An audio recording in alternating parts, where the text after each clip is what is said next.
Hello everyone, बहुत बहुत स्वागत है आपका हमारे chapter number 11 of paper number 6 auditing and assurance के वन शॉट रिवीजन का। तो बेटा आइडियली ये वाला जो चैप्टर है, ये चैप्टर होना चाहिए किसी भी ऑडिट स्टूडेंट के लिए आखिरी चैप्टर। तो सर अभी तो बहुत सारे चैप्टर बाकी है। हाँ, एक कॉन्सेप्ट क्लियर हो जाएगा आपके इस वन शॉट रिवीजन में। पूरा बहुत मजेदार चैप्टर है। क्यों मैं इसको आखिरी बोलता हूं ये भी मैं आपको समझाऊंगा, और कॉन्सेप्चुअली आपका इस वन शॉट में सारी की सारी चीजें स्टार्ट हो जाएंगी। तो आइए बेटा स्टार्ट करते हैं chapter number 11 audit report one shot में पढ़ने क्या क्या वाला है हमारा बच्चा। तो सर ये बच्चा पढ़ेगा forming an opinion and reporting on financial statement, जो कि ये पार्ट है ऐसे 700 का। हम मेजरली यहां पे 5 ऐसे पढ़ने वाले, 700, 705, 706, 701 और 710। तो ये forming an opinion and reporting on financial statement जो है वो ऐसे 700 है। इसी में ये हमें दो तरीके की ओपिनियन बनाना सिखाएगा कि सर मॉडिफाइड यानी खराब ओपिनियन क्या होती है, और अनमॉडिफाइड यानी अच्छी ओपिनियन। ये इसके बारे में बताएगा। इनफैक्ट ये भी बताएगा किन सिचुएशंस में आपको कौन सी ओपिनियन बनानी चाहिए। फिर ऑडिटर की रिपोर्ट किस तरीके से बनती है, 13 पॉइंट्स हैं सर इसके। ठीक है, auditor report prescribed by law regulation, इसको पूरा पढ़ने की जरूरत ही नहीं है। इसमें एक ही चीज होती है कि यार अगर फॉर्मेट प्रिस्क्राइब बाय लॉ है, फॉर्मेट प्रिस्क्राइब बाय लॉ, किसी लॉ रेगुलेशन ने कोई फॉर्मेट बताया तो यार वो तो फॉलो करना ही पड़ेगा। ठीक है, फॉलो दिस।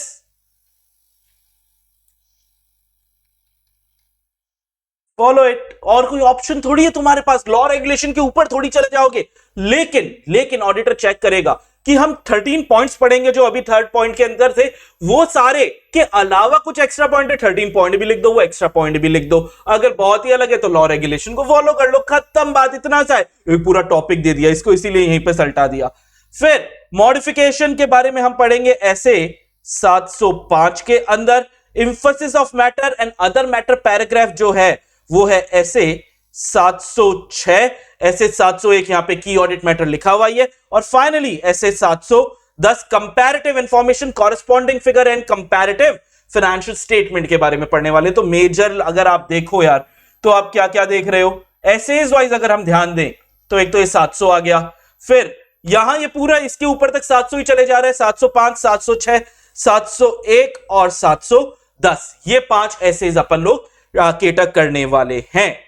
आओ इन दिस चैप्टर ये 700 ये सारे मैंने लिख ही दिए आपके लिए। चलो सबसे पहले वी आर स्टार्टिंग विद ऐसे 700 में दो चीज है, दो पार्ट है इस ऐसे का। क्या पहला पार्ट, एक तो है फॉर्मिंग एन ओपिनियन। कि यार ओपिनियन, आज ऑडिट की मेरे को परिभाषा याद है क्या? मेरे को तो याद है, तुमको याद है क्या? क्या audit is an independent examination. ठीक है, किसका? फाइनेंशियल इंफॉर्मेशन का। किसके? किसी भी एंटिटी के, वेदर प्रॉफिट ओरिएंटेड और not, irrespective of its size और लीगल फॉर्म। ये सब तो चलो याद है। When such an examination is conducted with a view, now tell me what is the view? Beta, the view is to express an opinion, express an opinion। और जब opinion express करना है, एक्सप्रेस करने के लिए ओपिनियन बनानी तो पड़ेगी ही ना। तो इसीलिए एक काम करते हैं, कोई बच्चा जो मेरे से पहले नहीं पढ़ा हुआ है या कहीं भी पढ़ा है लेकिन अच्छे से उसे समझ नहीं आया, तो यार सुनो, इसको कनेक्ट करो, connect this chapter.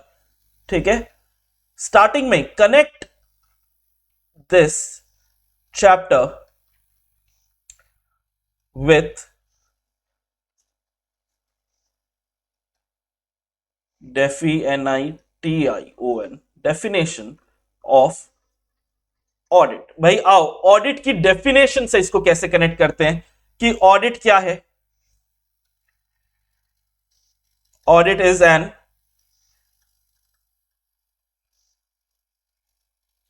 Independent examination, ये याद है सबको। ठीक है, इसमें ज्यादा मेहनत नहीं कर रहा, independent examination of financial information, ठीक है, of any entity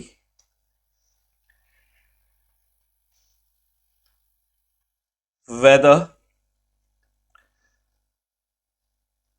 profit oriented or not, irrespective, दिख रहा है क्या तुमको, छुप गया, irrespective, किस चीज का respective sir, size, legal form, ठीक है, साइज लीगल फॉर्म। और ये मेहनत क्यों करते हैं, when such an examination is conducted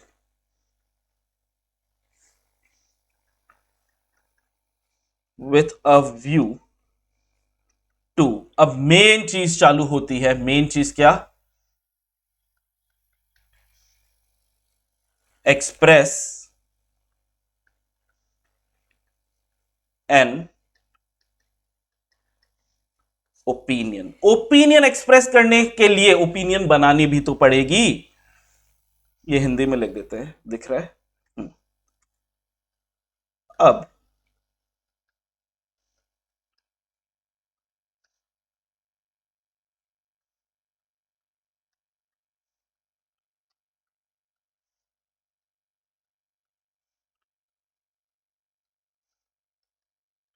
opinion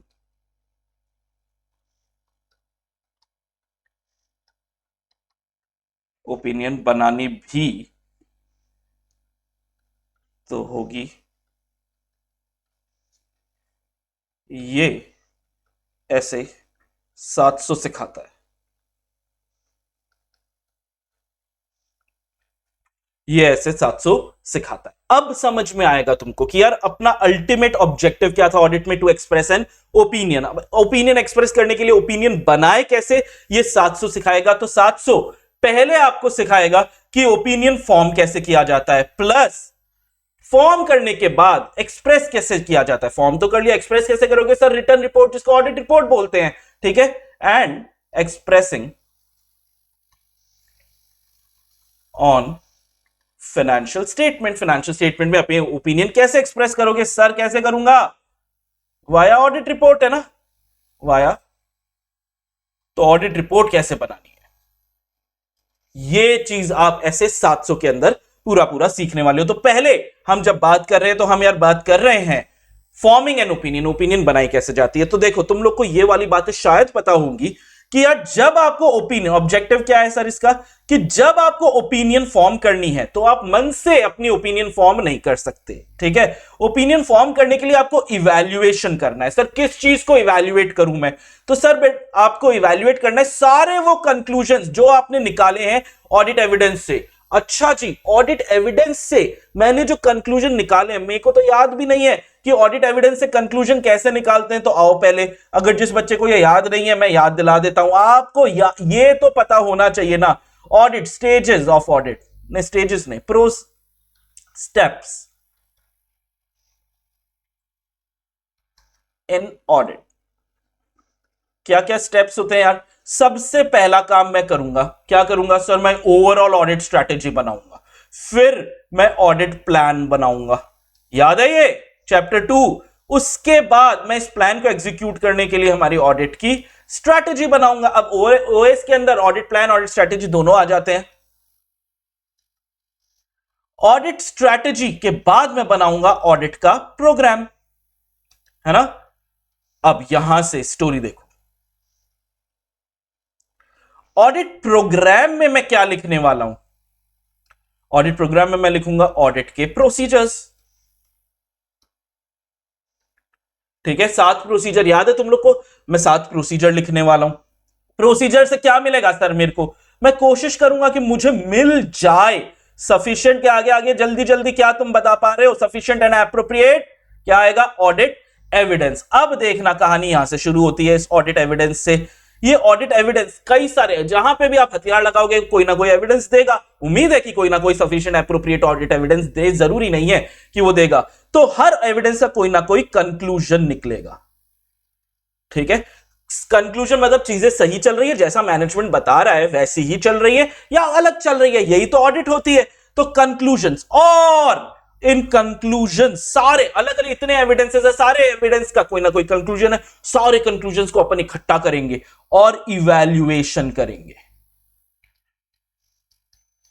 और इस इवैल्यूएशन पर, ठीक है, इस इवैल्यूएशन पे अपनी ओपिनियन फॉर्म करेंगे। ये देखो, ये है पूरी कहानी जो तुम्हें आइडियली पता होनी चाहिए। तो देखो यहां पे भी यही लिखा है, फॉर्मिंग एन ओपिनियन कैसे करेंगे, उल्टा चला गया। देखो इवैल्यूएशन वर्ड यहां पे लिखा हुआ है, ये उल्टा चला गया कि सर हम इवैल्यूएशन पे करेंगे। तो इवैल्यूएशन पे कैसे आओगे सर, मैं कंक्लूजन्स में से आऊंगा। सर कंक्लूजन कहां से ड्रॉ करोगे, सर ऑडिट एविडेंस से ड्रॉ करूंगा, जो भी हमारे एप्लीकेबल फाइनेंशियल रिपोर्टिंग फ्रेमवर्क में है। और पहला पार्ट ये हो गया फॉर्मिंग एन ओपिनियन। उसके बाद क्या कर लोगे सर, ओपिनियन बना के मन में रखोगे, नहीं सर इजहार करूंगा अपने ओपिनियन का, ठीक है। ओपिनियन का इजहार कैसे किया जाता है बेटा, ओपिनियन का इजहार किया जाता है expressing clearly that opinion in a written report. क्या तुम्हें पता है, क्या तुम्हें पता है इस रिटर्न रिपोर्ट को क्या कहा जाता है? जी हां सर, कैसी बातें कर रहे हो, ये रिपोर्ट ही तो ऑडिट रिपोर्ट होती है। तो ओपिनियन फॉर्म करना और ओपिनियन को एक्सप्रेस करना, ठीक है, रिटर्न रिपोर्ट में, ये ऐसे 700 आपको पढ़ाएगा। उम्मीद करता हूं आपको ये चीज तो समझ में आ ही गई होगी। अब टू फॉर्म एन ओपिनियन, मेरे को यार चैप्टर 1 में मैं घूम रहा हूं, अभी ऑडिट की डेफिनेशन लिखी थी, चैप्टर 1 में मैं घूम रहा हूं, ठीक है, यहीं पे लिख देते हैं। इन चैप्टर 1 वी स्टडीड क्या, ऑब्जेक्टिव्स ऑफ ऑडिट। क्या ऑब्जेक्टिव्स पढ़े थे यार? पहला टू ऑब्टेन, याद है क्या? बस टू ऑब्टेन बोलने की जरूरत थी ना मेरे को, आगे का गाना याद आ गया ना तुम लोगों को, पक्का पक्का पक्का। टू ऑब्टेन क्या, रीजनेबल अश्योरेंस, और हमेशा रीजनेबल अश्योरेंस किसके बारे में होता है? That the FS as a whole free from material misstatement due, और ये एमएमबी हमेशा किसकी वजह से होते हैं? ड्यू टू या तो फ्रॉड या एरर। याद आया क्या? जी हां सर, जी हां याद आ गया। तो आपका ऑब्जेक्टिव भी था टू ऑब्टेन रीजनेबल अश्योरेंस। तो लो आ जाओ सर, दूसरा तो ऑब्जेक्टिव लिखो नहीं, पहले समझो। To form an opinion, auditor to obtain, क्या ऑब्टेन करेगा? Reasonable assurance where the financial statement as a whole are free from material misstatement due to fraud या error। बोलो हुआ क्या? हुआ क्या सर? ये तो पहला ऑब्जेक्टिव था, दूसरा ऑब्जेक्टिव भी तो था। क्या था? कि sir to report on financial statement as in accordance with auditor's finding as per standards on auditing, ये था ना। तो ये रिपोर्ट कैसे करना है, यही तो दूसरा हिस्सा है इस ऐसे 700 का, एक्सप्रेसिंग एन ओपिनियन, है ना। तो पहले वाले पे देखते हैं। तो to form an opinion, auditor to obtain reasonable assurance that the financial statement as a whole are free from material misstatement due to fraud या एरर। अब इसमें हमारी पहले वाली ये वाली चीज वापस से आ जाती है कि सर एविडेंस तो हमेशा रीजनेबल एश्योरेंस मिलेगा सफिशिएंट एप्रोप्रिएट ऑडिट एविडेंस से, ठीक है। तो आपको पहली चीज क्या करनी है सर? हमें ऑब्टेन करनी है सफिशिएंट एप्रोप्रिएट ऑडिट एविडेंस। क्या सर, क्या हम पूरी की पूरी ऑडिट कर सकते हैं? मतलब क्या 100% ट्रांजैक्शंस की, यानी एंटायर पॉपुलेशन, यानी ट्रेडिशनल मेथड? अब कई सारे हिंट दे चुका हूं। कौन सा चैप्टर एक्टिवेट हो जाता है दिमाग में? चैप्टर 7 ऑडिट सैंपलिंग हमारे दिमाग में एक्टिवेट हो जाता है। तो क्या सर, क्या आप सारे के सारे जनरली करते हो क्या? पूरे ट्रेडिशनल मेथड पे, ट्रेडिशनल अप्रोच पे आप ऑडिट करते हो क्या? सारे 100% ट्रांजैक्शन को चेक करते हो? नहीं सर, नहीं करते, बिल्कुल नहीं करते। सैंपलिंग के बेसिस पे ऑडिट होती है, तो बहुत बड़ी संभावना है कि सर बहुत सारे मिसस्टेटमेंट जो है वो अनकरेक्टेड भी रह जाए। ऑडिट ही नहीं किए तो करेक्ट कहां से करेंगे? अब सर छोटे मोटे होंगे तो कोई दिक्कत नहीं है, लेकिन अगर वो मटीरियल भी हो जाए, चाहे एग्रीगेट या इंडिविजुअली मटीरियल भी हो जाए, तो बैंड बच जाएगी। क्या अनकरेक्टेड मटीरियल मिसस्टेटमेंट हमारी ऑडिट रिपोर्ट, हमारी ओपिनियन को प्रभावित करेंगे? जी हां बेटा, बिल्कुल प्रभावित करेंगे। और फाइनली हम इनका इवैल्यूएशन तो करते ही हैं, जो अभी तक हम पढ़ते आए हैं। उम्मीद कर रहा हूं तुम्हारे दिमाग में एक स्टोरी बनती जा रही है। तो आ जाओ, इवैल्यूएशन। अब इस पे क्वेश्चन आता है, ठीक है, क्वेश्चन आता है, evaluation of auditor. Of auditor नहीं होगा, ठीक है, ऑफ ऑडिट होगा, इवैल्यूएशन ऑफ ऑडिट।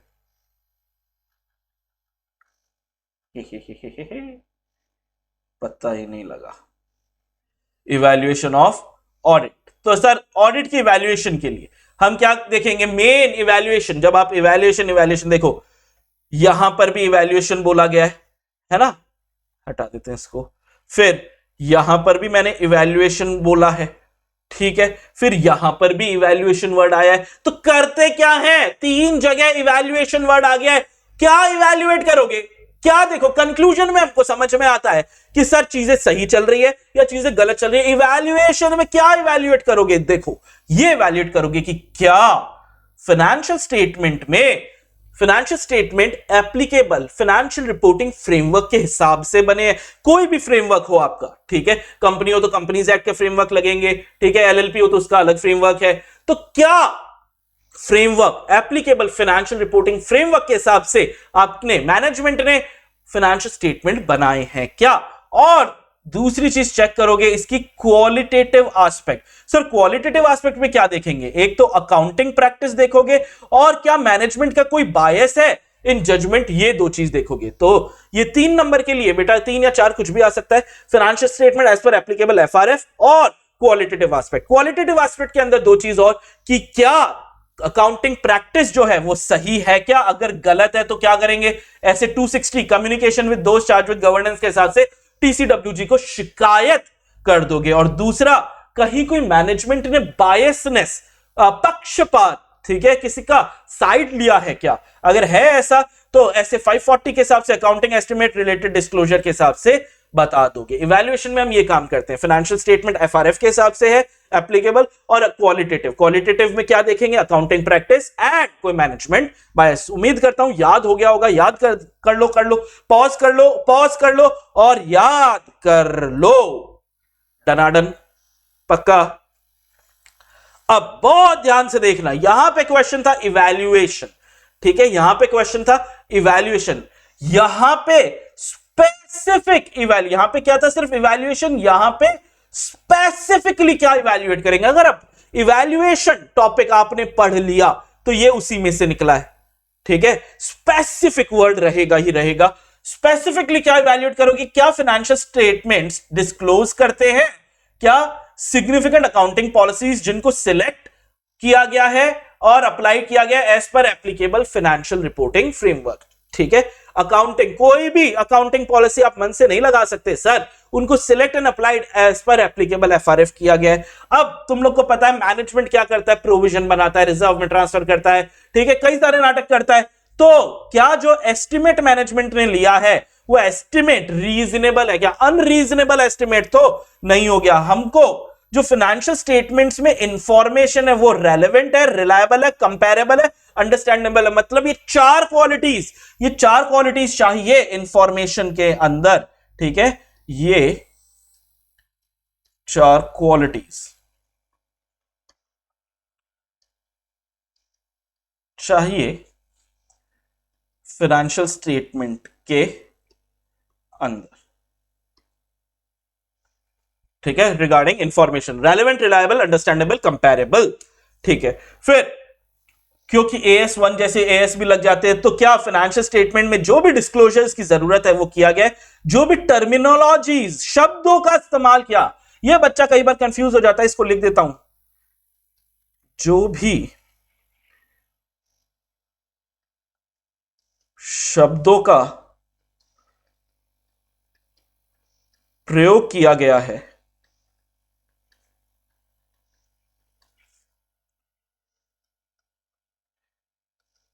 FS में,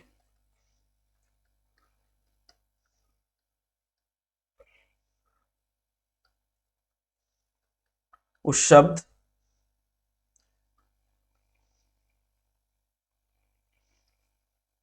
शब्द एप्रोप्रिएट है। मान लो इंप्लॉय बेनिफिट एक्सपेंसेस को तुमने कुछ अजीब नाम से लिख दिया, मान लो शेयर कैपिटल को कुछ अजीब नाम से लिख दिया। अरे क्यों लिखते हो? जो सबको समझ में आए वैसे शब्दों का प्रयोग किया गया है। ये स्पेसिफिक इवैल्यूएशन है। इससे पहले क्या था? इवैल्यूएशन। ये क्या? ये है स्पेसिफिक इवैल्यूएशन। आया समझ में? पक्का?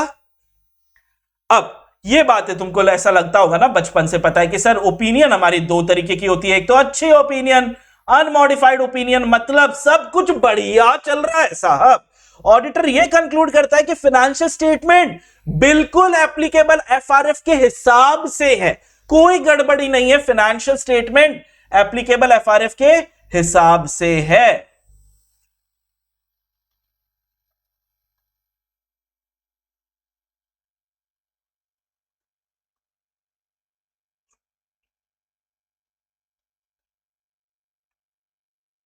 मतलब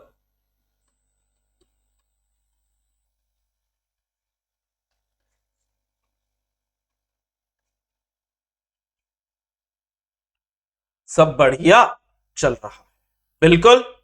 फिर आ गया दुष्ट, क्या है? Modified opinion. ऐसे 705 में हम इसको और डिटेल में पढ़ने ही वाले हैं। मॉडिफाइड मतलब क्या? यहां पे सर गड़बड़ी है, ऊपर सब कुछ बढ़िया चल रहा था, मतलब यहां पे क्या है? जीडीबीडी गड़बड़ी है। क्या गड़बड़ी है साहब? कि financial statement are not free, not free किससे? एमएम से, as per audit evidence obtained. या तो ऑडिट एविडेंस मिल गए, मतलब उसमें हमको गड़बड़ियां पता लग गई, या सर फिर ऑडिट एविडेंस मिले ही नहीं कि सब कुछ बढ़िया चल रहा है। ठीक है, इसको लिख देते हैं।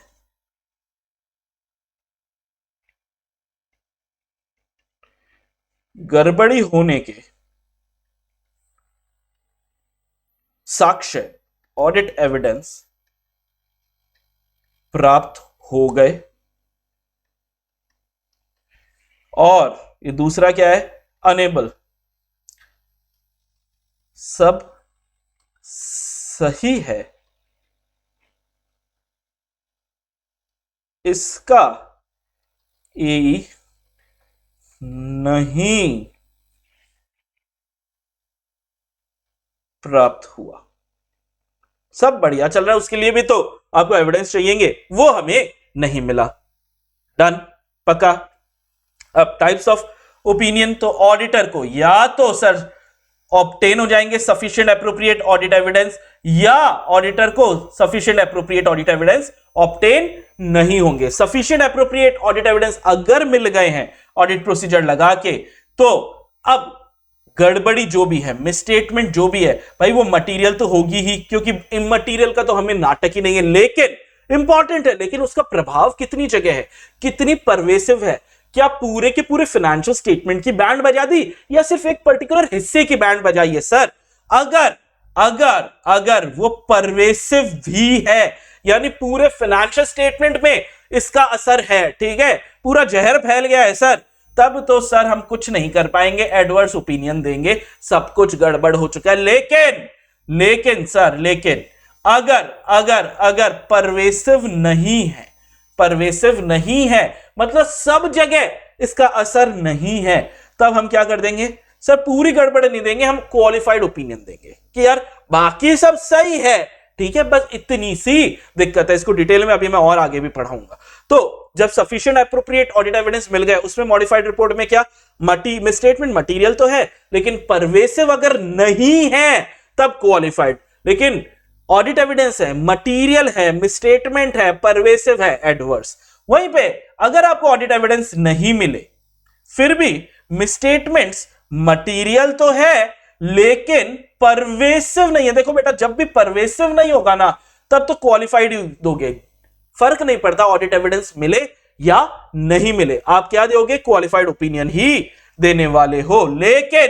लेकिन अगर परवेसिव भी मिला और आपके पास सबूत ही नहीं, आप समझो ना, आपके पास सबूत नहीं है, लेकिन आपको पता है भारी भयंकर गड़बड़ी है और वो पूरे फाइनेंशियल स्टेटमेंट की बैंड बजा के रख रखी है, तो भाई सबूत नहीं है ना ये सारी चीजें बोलने के, इसलिए हम बोल देंगे हम कुछ बोल ही नहीं रहे, भाड़ में जाओ। डिस्क्लेमर ऑफ ओपिनियन, हम कुछ बोल ही नहीं रहे, क्योंकि वो अच्छा बोलने के लिए, बुरा बोलने के लिए, कुछ भी बोलने के लिए आपको चाहिए सबूत, और सबूत तो मिले ही नहीं। ठीक है, इसको इस चार्ट से आप एग्जाम में आपको सिचुएशन आएगी कि बताओ इस सिचुएशन में कौन सी ओपिनियन दोगे, वो इस चार्ट से बेटा आप बहुत ज्यादा अच्छे से याद कर सकते हो कि भाई देखो कुछ चीजें फिक्स है, मिसस्टेटमेंट भी है और छोटी मोटी का तो नाटक ही नहीं है, मटीरियल भी है। ठीक है, अब हम देखेंगे कि जो ये सफिशिएंट एप्रोप्रिएट ऑडिट एविडेंस है क्या हमें मिले या हमें नहीं मिले। एक ये देखेंगे कि क्या सफिशिएंट एप्रोप्रिएट ऑडिट एविडेंस मिले या नहीं मिले, और दूसरा हम देखेंगे कि भाई ये मटेरियल मिसस्टेटमेंट नॉट परवेसिव है या परवेसिव है। अगर नॉट परवेसिव है तो सर फर्क ही नहीं पड़ता ऑडिट एविडेंस मिले या नहीं मिले, दोनों ही सिचुएशन में देखो हम क्वालिफाइड ओपिनियन ही देते हैं, ये याद रख लो। मटेरियल मिसस्टेटमेंट नॉट परवेसिव है तो सफिशिएंट एप्रोप्रिएट ऑडिट एविडेंस मिले या नहीं मिले का नाटक ही नहीं है। नॉट परवेसिव में हमेशा क्वालिफाइड ओपिनियन, लेकिन सबूत भी मिल गया, भारी गड़बड़ी है उसका सबूत भी मिल गया और वो सबूत परवेसिव भी है। तो जब सब कुछ ही बुरा चल रहा है लाइफ में तब तो यार एडवर्स ओपिनियन देंगे ही ना कि सब कुछ ही बुरा है, लेकिन भारी गड़बड़ी है, ठीक है, परवेसिव भी हमें लग रहा है लेकिन इस बात के हमें सबूत नहीं मिल रहा, बिना सबूत के ऑडिटर कुछ नहीं कर सकता, तो हम क्या दे देंगे भाई, तो हम दे देंगे डिस्क्लेमर ऑफ ओपिनियन की हम कुछ बोल ही नहीं रहे, ना हम अच्छा बोल रहे ना बुरा बोल रहे। ये भी मैनेजमेंट के लिए एक बुरी बात है कि ऑडिटर कुछ नहीं बोल रहा, उसको काम है ओपिनियन एक्सप्रेस करने का और बोल रहा है मैं तो बोल ही नहीं रहा। क्यों, ऐसा क्या हो गया कि ऑडिटर ओपिनियन नहीं दे पा रहा? ये एक नेगेटिव पॉइंट देता है मैनेजमेंट के बारे में। क्लियर, पक्का? उम्मीद करता हूं ये आपको समझ में आया होगा। अभी तक हम लोगों ने सीख लिया कि ओपिनियन फॉर्म कैसे किया जाता है। अब मैं आपको बताऊंगा ओपिनियन फॉर्म करने के बाद ऑडिट रिपोर्ट में ओपिनियन एक्सप्रेस कैसे किया जाता है। ऑडिट रिपोर्ट में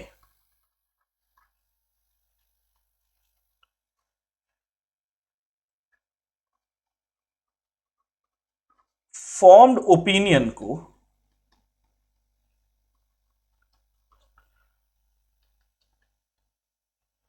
एक्सप्रेस कैसे किया जाता है।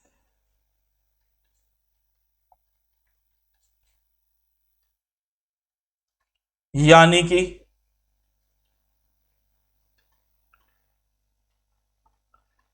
ऑडिट रिपोर्ट में क्या क्या जनरली लिखते हैं। दिख नहीं रहा होगा, एक सेकेंड, ठीक है। ऑडिट रिपोर्ट में जनरली क्या क्या लिखते हैं। डनाडन, अब दिख गया बच्चे को। तो देखो टॉपिक आया auditors report for audit conducted in accordance with standards on auditing. तो सारी ऑडिट स्टैंडर्ड्स ऑन ऑडिटिंग के हिसाब से तो होती है। अगर ऐसे के हिसाब से ऑडिट है, मतलब कोई पर्टिकुलर लॉ रेगुलेशन आपके नाटक नहीं डाल रहा है लाइफ में कि इसमें क्या लिखना है क्या नहीं लिखना है, तो बेटा एक जनरल ऑडिट रिपोर्ट में है ना 13 पॉइंट होते हैं। कितने पॉइंट? 13। सबसे पहला पॉइंट होता है टाइटल जो फिक्स होगा, इंडिपेंडेंट ऑडिटर्स रिपोर्ट। ये सब बातें मैं अभी नेक्स्ट पेजेस पे आपको दिखाऊंगा। दूसरा, एड्रेसी की यार ये ऑडिट रिपोर्ट किसके लिए लिखी है। तीसरा, क्या ओपिनियन बनाई, मॉडिफाइड अनमॉडिफाइड। अब जो भी ओपिनियन बनाई उसको किस बेसिस पे बनाया, मन से ही बना लोगे क्या? नहीं सर, कोई कारण होंगे। क्या कारण होंगे वो ऑडिट ओपिनियन के? पांचवा, क्या आपकी एंटिटी ऐसे 570 के हिसाब से पढ़ा था ना, ऐसे 570 के हिसाब से गोइंग कंसर्न है या नहीं।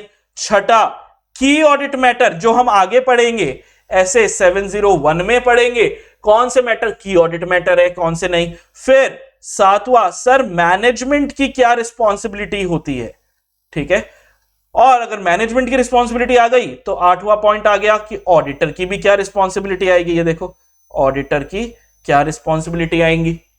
अब ऑडिटर की रिस्पॉन्सिबिलिटी बहुत सारी होती है, तो कई बार क्या होता है, कई बार, जरूरी नहीं है हर बार, कई बार ऐसा होता है कि मेन ऑडिट रिपोर्ट में ऑडिटर की रिस्पॉन्सिबिलिटी को नहीं लिखते हैं, उसको ऑडिट रिपोर्ट के साथ एक पन्ना, एनेक्शर, ठीक है, शेड्यूल, कुछ भी बोल लो, वो चिपका दिया जाता है और ऑडिट रिपोर्ट में लिख देते हैं भाई अगर तेरे को पढ़ना है ना कि क्या ऑडिटर की रिस्पॉन्सिबिलिटी है तो वो पन्ने को पढ़ ले। जरूरी नहीं हर बार हो, लेकिन अगर ऐसा हुआ तो मेन ऑडिट रिपोर्ट में आप लोकेशन बताओगे कि ऑडिटर की रिस्पॉन्सिबिलिटी कौन से एनेक्शर में है, किधर मिलेगी, फिर 10वां अदर रिपोर्टिंग रिक्वायरमेंट, जैसे एग्जाम्पल कारो।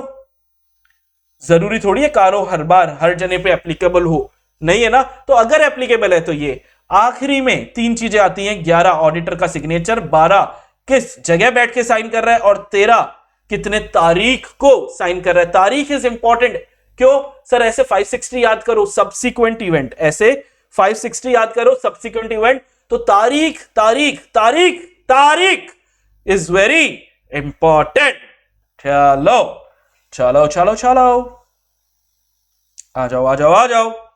यही कुछ चीजें, अगर आपके पास बुक खुली है ना तो वहां पे भी आप ये बेसिक एलिमेंट्स को मार्क कर लो। टाइटल हमेशा फिक्स रहेगा। क्या रहेगा? Independent auditors report. ये टाइटल फिक्स है, आप कुछ भी नहीं कर सकते, अपनी बुद्धि मत चलाना, ये सेम रहेगा। दूसरा, एड्रेसी, किसको किसको एड्रेस किया गया, जैसे कंपनी के टाइम पे जनरली शेयर होल्डर को, ठीक है, तो शैल बी एड्रेस किसको किया जाएगा। ओपिनियन क्या है, उसकी हेडिंग होनी चाहिए ओपिनियन इस पैराग्राफ की, ठीक है। आप लिखोगे ओपिनियन, तो क्या ओपिनियन है, हेडिंग ही ओपिनियन डालोगे। आप ध्यान रखना ओपिनियन के साथ साथ, ये कई बार बच्चे को नहीं समझ में आता, मैं बस बता देता हूं। ओपिनियन के हम साथ नहीं साथ साथ ओपिनियन के साथ साथ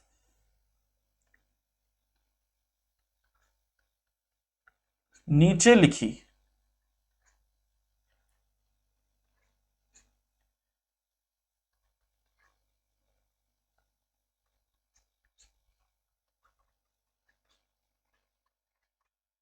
को भी इसी हेडिंग में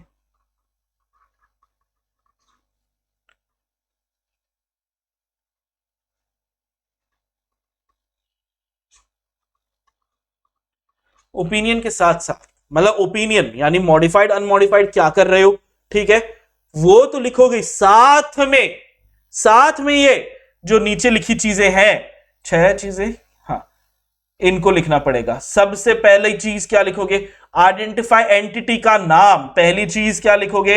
एंटिटी का नाम। कलर क्या दिखेगा? रेड दिख जाएगा। हाँ,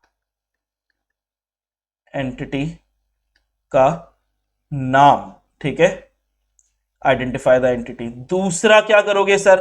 दूसरा ये लिखोगे कि स्टेट करोगे कि फाइनेंशियल स्टेटमेंट की ऑडिट हो चुकी है, financial statement has been audited.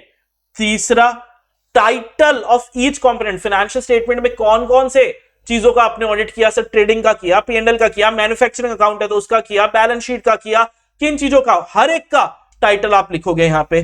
चौथा, अगर नोट्स टू अकाउंट्स बनाए हैं, ठीक है, तो उसकी समरी अकाउंटिंग पॉलिसीज की दोगे। पांचवा, किस तारीख तक के ट्रांजैक्शन आपने कवर किए, बहुत इंपॉर्टेंट है, ताकि उसके बाद अगर कोई गड़बड़ी हो जाए तो आप जिम्मेदार नहीं हो, ये भी लिखोगे, ठीक है। ये 5 चीजें ही हैं of each financial statement comprising, 5 ही है, हाँ मैं सही बोल रहा था, ठीक है। आया तो ओपिनियन के साथ साथ ये 5 चीजें एक्स्ट्रा, ओपिनियन के साथ साथ ये 5 चीजें एक्स्ट्रा आपको लिखनी पड़ेगी।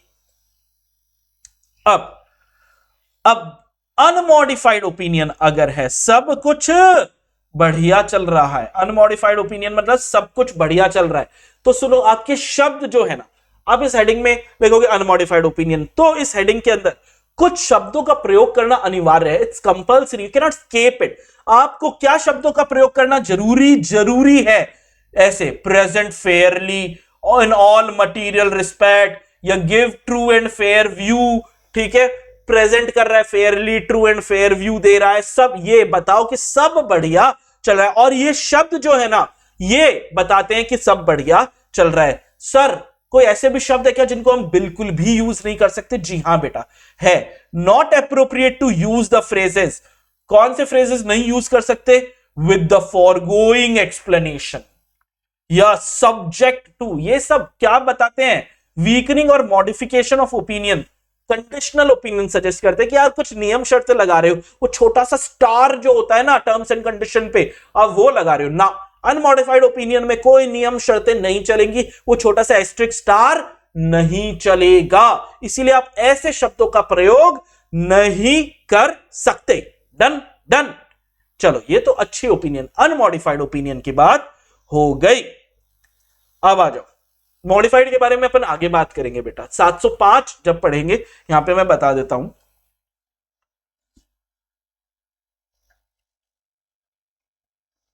मॉडिफाइड ओपिनियन में क्या क्या नहीं लिख सकते,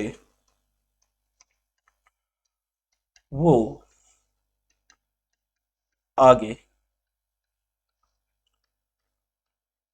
ऐसे 705 में डिस्कस्ड है। ठीक है, आप बोलोगे सर अनमॉडिफाइड में बता दिया क्या लिखना है क्या नहीं लिखना, मॉडिफाइड का भी तो बताओ। वो आगे अपन जब 705 को करेंगे तब करेंगे। ठीक है, अब चौथा पॉइंट क्या था 13 पॉइंट में? सर बेसिस फॉर ओपिनियन था। तो सर बेसिस ऑफ ओपिनियन की भी हेडिंग क्या रहेगी?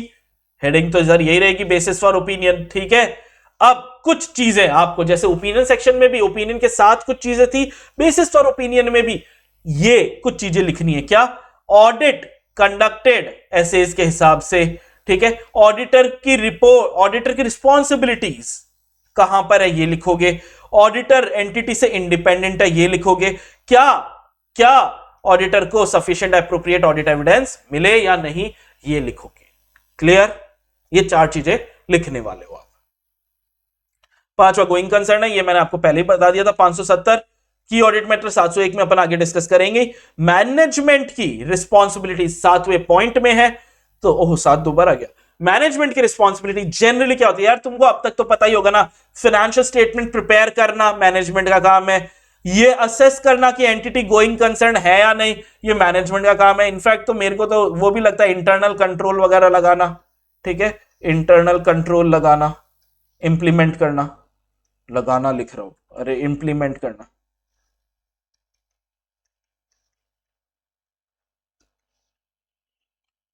ठीक है, मैनेजमेंट का काम है। ऐसे तो आप हर चैप्टर में कर लो सर, एनालिटिकल प्रोसीजर भी पहले मैनेजमेंट लगाती है, रिस्क को आइडेंटिफाई असेस भी पहले मैनेजमेंट करती है, जितने चैप्टर हम लोगों ने पढ़े हैं।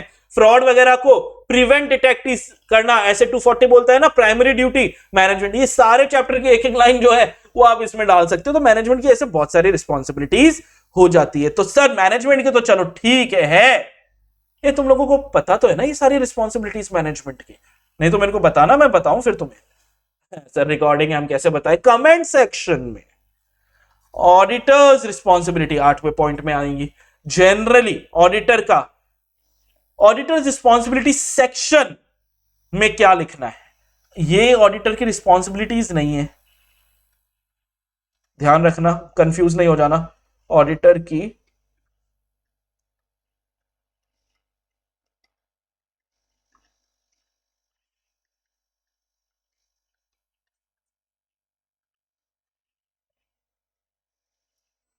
तो ये क्या है सर?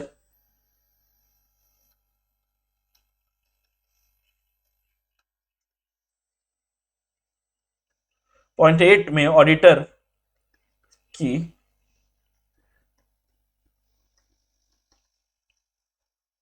रिस्पॉन्सिबिलिटीज के साथ साथ क्या क्या लिखना है। ठीक है, ये एक्स्ट्रा चीजें, ठीक है, ये बताता है। तो सर इसमें ऑडिटर का ऑब्जेक्टिव क्या है?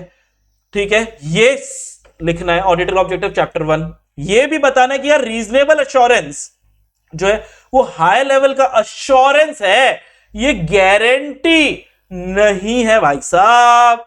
और ये भी बता दो कि भैया मिसस्टेटमेंट जो है ना वो फ्रॉड या एरर किसी की भी वजह से हो सकते हैं, जरूरी नहीं है सिर्फ फ्रॉड हो, जरूरी नहीं है सिर्फ एरर हो, दोनों में से किसी की वजह से। ये साफ साफ लिखोगे, रिस्पॉन्सिबिलिटीज तो लिखोगे, उसके साथ साथ ये भी चीजें लिखेंगे। कूल, पक्का, डन। चलो आगे, अब देख लेते हैं, ये है ऑडिटर की रिस्पॉन्सिबिलिटीज।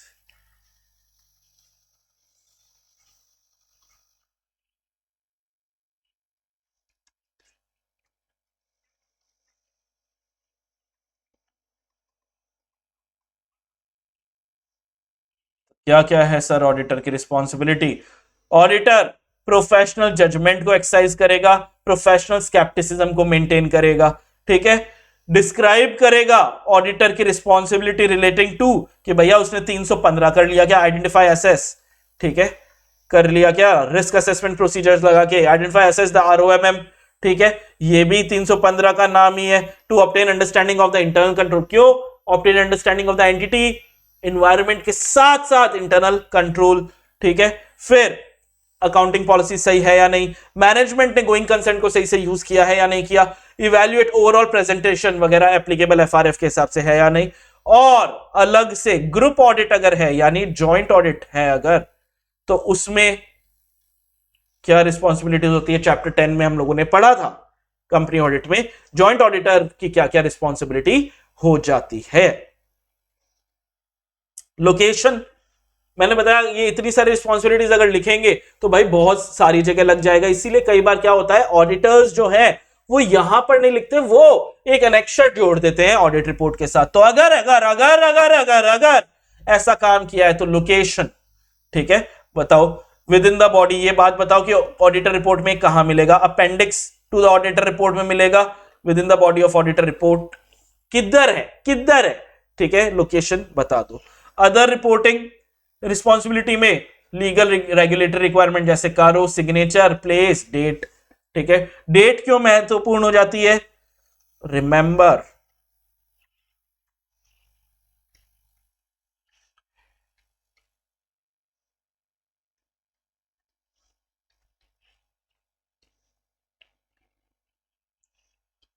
अब तो याद आ जाएगा, सब्सिक्वेंट इवेंट्स याद है क्या, फैक्ट्स इवेंट्स फैक्ट्स याद है क्या, फेवरेट था मेरा ऐसे, क्योंकि एक ही ऐसे था जो बोलता था कुछ करने की जरूरत नहीं है, याद अब तो याद आ गया होगा, नहीं तो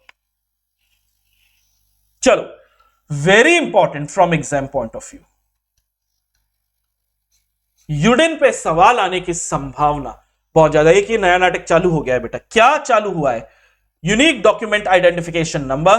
तो to curb the malpractice of the professional development committee of ICAI implemented in phased manner innovative concept of unique document identification number, हर चीज का एक अलग नंबर जनरेट होगा, हर डॉक्यूमेंट जो ऑडिटर जनरेट कर रहा है उसका एक नंबर जनरेट होगा। ये आईसीआई के पोर्टल है, ठीक है, उस पर आईसीआई की वेबसाइट पर जाके भी इसका लिंक मिल जाएगा, हर सीए सीएमए सीएस सबको यूडिन लग गया है, तो ये नंबर्स जनरेट कर सकते हैं। ये सर्टिफिकेट के बारे में याद करने की जरूरत नहीं है, लेकिन accordingly auditor is required to mention the UDIN with respect to each audit report being signed by him along with his membership number while signing। तो यूडिन के साथ साथ मेंबरशिप नंबर भी लगेगा, सील वगैरह भी लगती है, ठीक है, पक्का। चलो अब हम स्टार्ट कर रहे हैं, अब हम स्टार्ट कर रहे हैं ऐसे 700 बेटा हमारा होता है खत्म। अब हम स्टार्ट क्या कर रहे हैं, ऐसे 705। चलो तो अब मॉडिफाई आप कब करोगे, कोई भी ऑडिट रिपोर्ट है उसको आप बुरा कब बोलोगे, यार चीजें सही नहीं चल रही है, ये कंपलसरी भी हो जाता है modification, necessary when auditor conclude such after, मतलब पहले से ही मन में ख्याल बना के नहीं रखने कि ये नाम सुन के ये तो घटिया ही होगा, ऐसा नहीं, पहले ऑडिट तो करो, उसके बाद ही आप अच्छा या बुरा बता सकते हो। तो after forming an opinion and reporting on financial statement, ऐसे 700 के हिसाब से, ठीक है, ये बोलना क्या चाह रहा है, अरे ऐसे ऐसे थोड़ी लिखेंगे, ऐसे 700 के अनुसार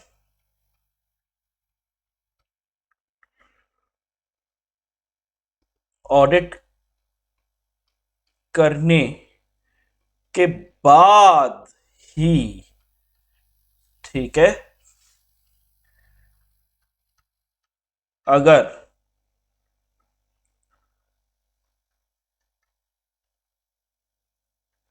चीजें ठीक नहीं लगी तो ही मॉडिफाइड रिपोर्ट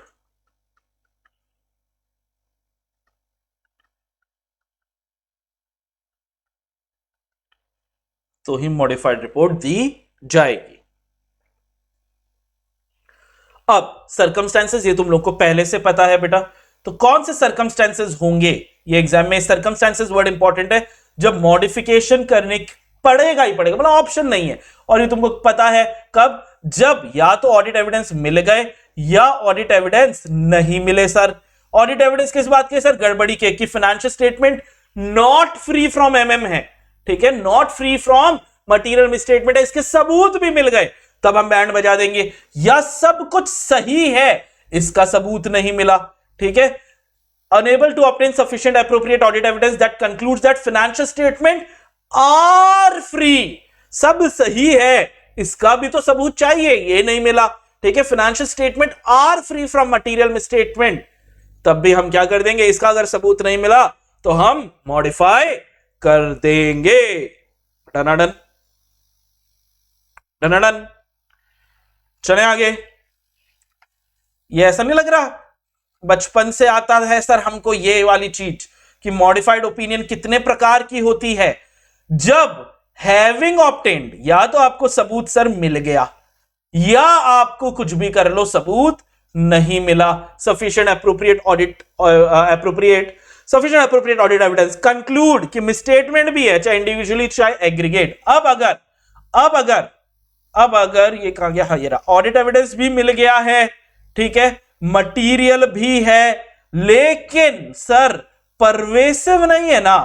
अगर परवेसिव नहीं है ना तब तो हम क्या दे देंगे? Qualified opinion. लेकिन परवेसिव भी है, अगर परवेसिव भी है तो हम क्या दे देंगे सर? Adverse opinion. ये तो कब?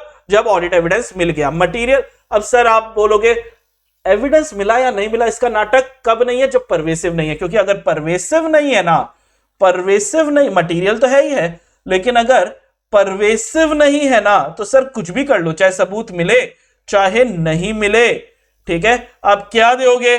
सर हम तो हमेशा ही, अरे उल्टा वाला मार्क कर दिया, ये रहा, बट नॉट परवेसिव। हम हमेशा क्या देंगे?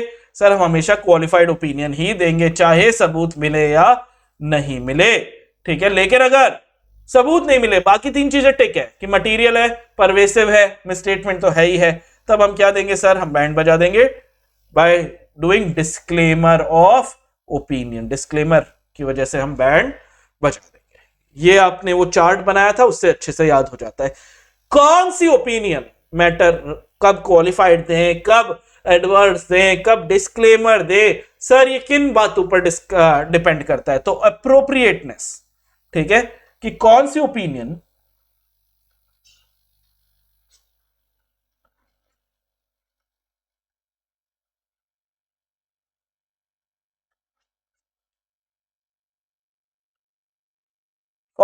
सही रहेगी, ये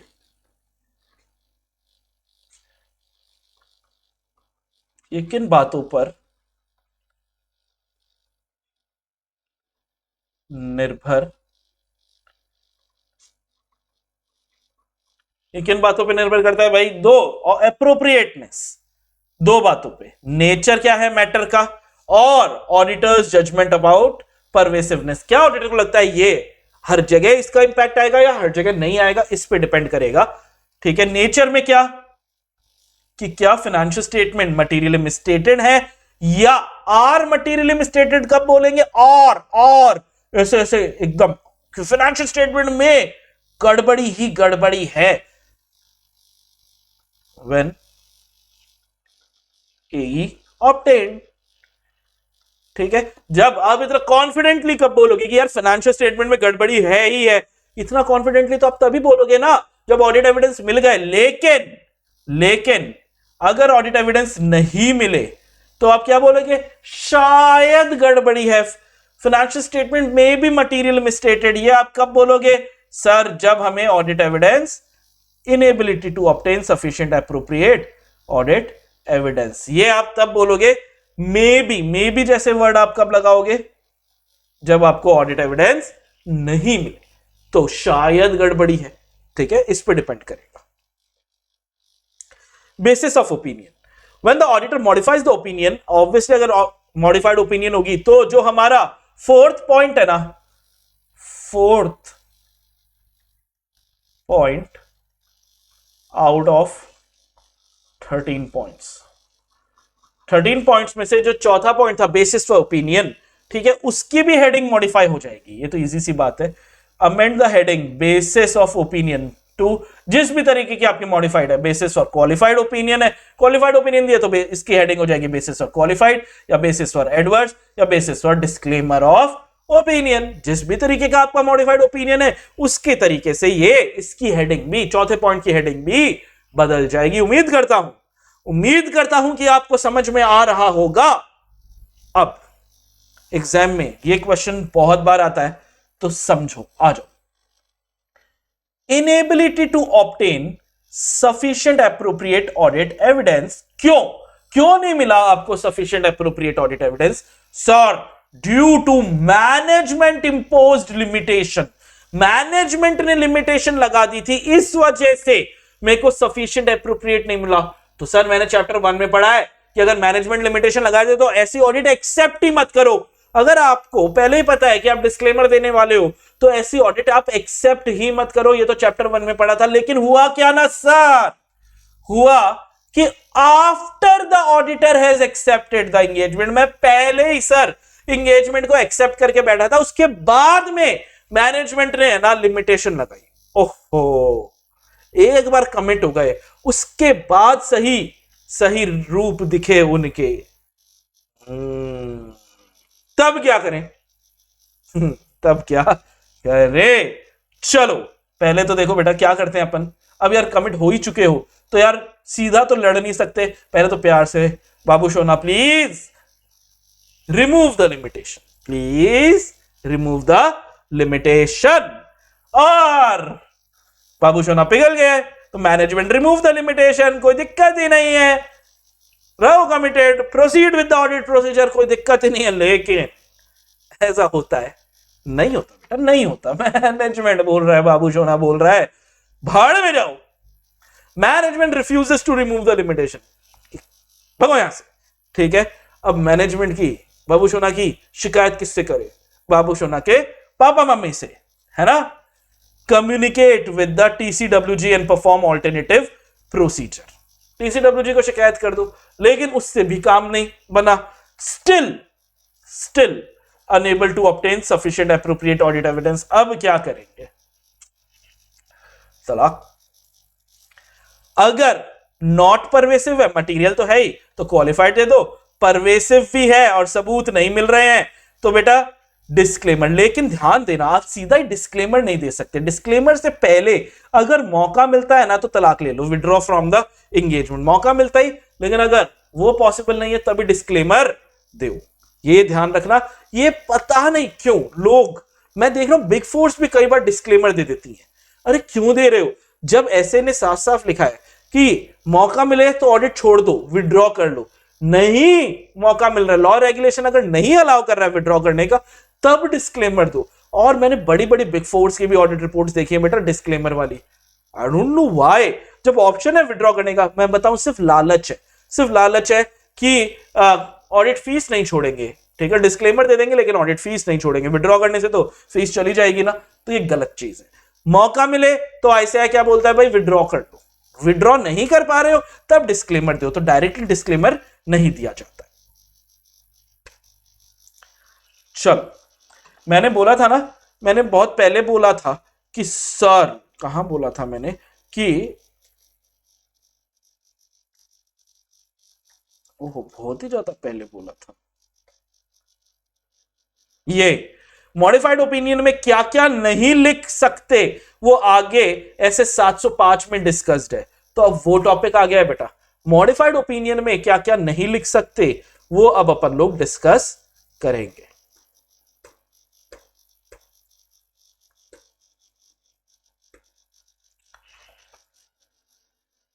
लिख देता हूं,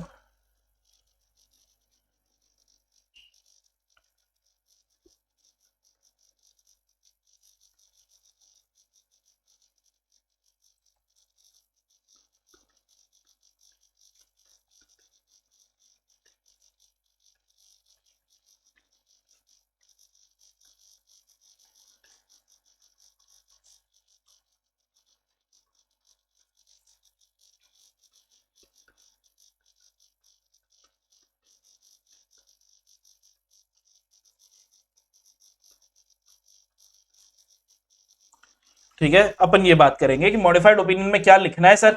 जैसे वो याद है तुम लोग को, अनमॉडिफाइड में present fairly in all material respect, true and fair view, वो लिखते हैं। क्या अनमॉडिफाइड, क्या मॉडिफाइड में भी हम वैसे लिखेंगे? तो मॉडिफाइड के हो गए हमारे 3 प्रकार। पहला क्वालिफाइड, क्वालिफाइड में क्या वर्ड यूज करना है ये ध्यान से, ऐसे except for the effect of the matters described in the basis for qualified opinion. Qualified ध्यान दो, सब कुछ बुरा नहीं है बेटा, सब कुछ बुरा नहीं है, कुछ चीजें हैं जो बुरी है। तो एक्सेप्ट वर्ड, ठीक है, आप कंडीशन लगा रहे हो, एक्सेप्ट वर्ड लगा के आप क्या कर रहे हो, कंडीशन लगा रहे हो कि except for the matter described in the, बाकी चीजें सही है सर, ठीक है, इन चीजों को छोड़ दो तो बाकी तो प्रेजेंट फेयरली है, ठीक है, अकॉर्डेंस विद कंप्लायंस फ्रेमवर्क है, ट्रू एंड फेयर व्यू दे रहा है। बस जो ये चीज है ना, ये खराब है, इसलिए दिक्कत दी है। पूरा का पूरा गड़बड़ नहीं किया, पूरा पूरा गड़बड़ कहां होता है सर? वो एडवर्स में होता है पूरा का पूरा। इसीलिए एक्सेप्ट वर्ड की जगह आप क्या लिख रहे हो? Because of the matters described in the basis for adverse opinion section. क्या यहां पे एडवर्स, यहां पे सब बुरा है, तो sir do not present fairly या do not give true and fair view या कंप्लायंस फ्रेमवर्क को not been prepared, compliance framework के हिसाब से काम नहीं किया। यहां पे तो सब कुछ ही गड़बड़ है ना, जीडीबीडी है ना। बिकॉज, वहां पे एक्सेप्ट वर्ड, यहां पे बिकॉज। और डिस्क्लेमर वैसे तो देते ही नहीं है, लेकिन डिस्क्लेमर अगर देनी पड़ जाए, अगर लॉ रेगुलेशन आपको छुट्टी नहीं दे तो बहुत ध्यान से ये लिखना पड़ेगा कि भैया ऑडिटर डज नॉट, मैं कुछ बोल ही नहीं रहा ना, तो मैं अच्छा बोल रहा हूं ना मैं बुरा बोल रहा हूं, मैं कुछ बोल ही नहीं रहा। क्यों नहीं बोल रहा भाई? Because of the significance of the matters described in the basis for disclaimer, auditor को क्या नहीं मिला? Has not been able to obtain sufficient appropriate audit evidence. और तो और ये भी करना जरूरी है, अमेंड करना पड़ेगा statement required in SO 700 which indicates that financial statement have been audited। याद है ना, बेसिस और ओपिनियन में अपन ओपिनियन सेक्शन में लिखते थे financial statement have been audited. ये बात आप नहीं लिख सकते जब आप डिस्क्लेमर दे रहे हो। ये हमने कहां पढ़ा था, एक बार आते हैं पीछे कि हमने पढ़ा है,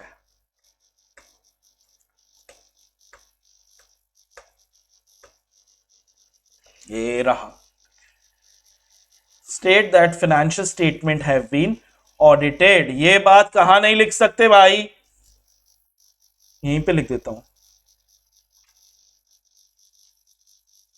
यह बात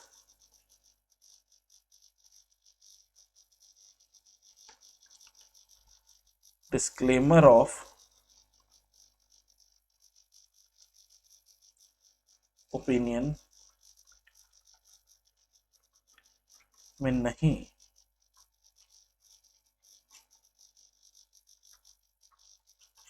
ठीक है, ये बात डिस्क्लेमर ऑफ ओपिनियन में आप नहीं लिख सकते बेटा, ठीक है। यही बात हम यहाँ पे आगे पढ़ रहे हैं, तुमको समझ में आ रहा है कैसे पढ़ाई कनेक्ट हो जाती है? उम्मीद तो यही करूंगा कि तुम लोग को समझ में आ रहा है, नहीं तो यार वैसे अगर समझ में आ जाए तो यार मेरे को तो लगता है इससे इजी चैप्टर नहीं है, अगर समझ में आ जाए। और यहां पर अपन स्टार्ट कर रहे हैं अब अपना तीसरा ऐसे। कौन सा है ये तीसरा ऐसे? ये है sir emphasis of matter paragraph and other matter paragraph ऐसे। कौन सा? 706। इसमें मतलब ये 2 एक्स्ट्रा पैराग्राफ है ऑडिट रिपोर्ट के अंदर।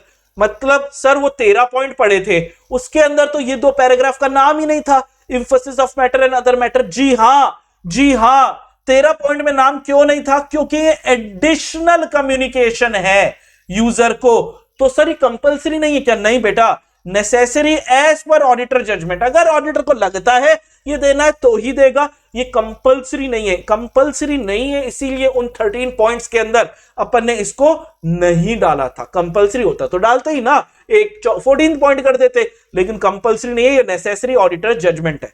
अब ये 2 पैराग्राफ है, एक पैराग्राफ है एम्फसिस ऑफ मैटर, दूसरा पैराग्राफ है अदर मैटर पैराग्राफ। दोनों में क्या आएगा और क्या नहीं आएगा वो अपन जान लेते हैं।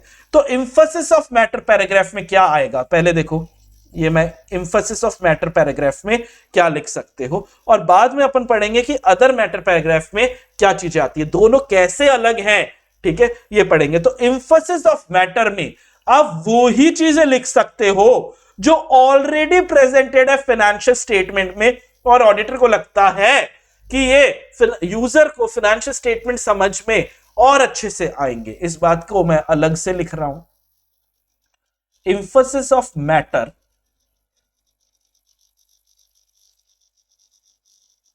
पैराग्राफ में ऑडिटर वो ही चीजें लिख सकता है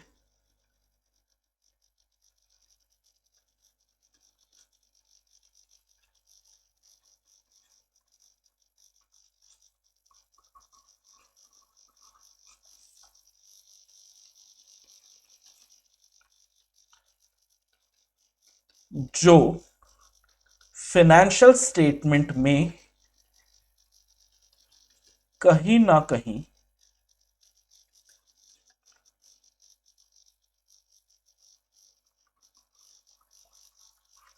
डिस्क्लोज्ड है। फाइनेंशियल स्टेट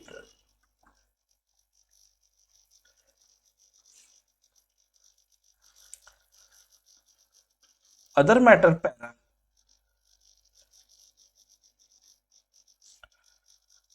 में ऑडिटर वो ही चीजें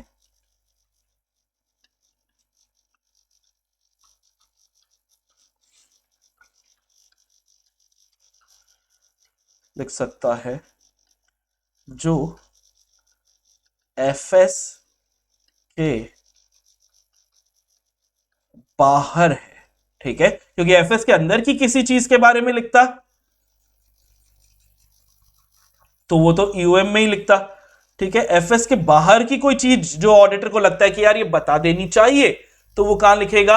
वो अदर मैटर पैराग्राफ में। ये समझ में आ गया तो तुमको पूरा का पूरा ही चीज ही समझ में आ गई। तो although appropriately presented in financial statement, important to understand the financial statement, auditor को लगता है कि ये एडिशनल कम्युनिकेशन कर देते हैं, लोगों को ऑडिट रिपोर्ट या फाइनेंशियल स्टेटमेंट और अच्छे से समझ में आएंगे, तो एम्फसिस ऑफ मैटर में लिखो। और अगर कोई और मैटर है, any other matter that is relevant to users understanding of audit या ऑडिटर की रिस्पॉन्सिबिलिटी या ऑडिटर की रिपोर्ट, क्योंकि ये फाइनेंशियल स्टेटमेंट के बाहर की चीज है और ऑडिटर को लगता है ये बता देनी चाहिए, तो ये कौन से पैराग्राफ में लिखेगा बेटा? अदर मैटर पैराग्राफ में। उम्मीद करता हूं ये आपको समझ में आ गया होगा। प्रोवाइडेड, प्रोवाइडेड का क्या मतलब है? EOM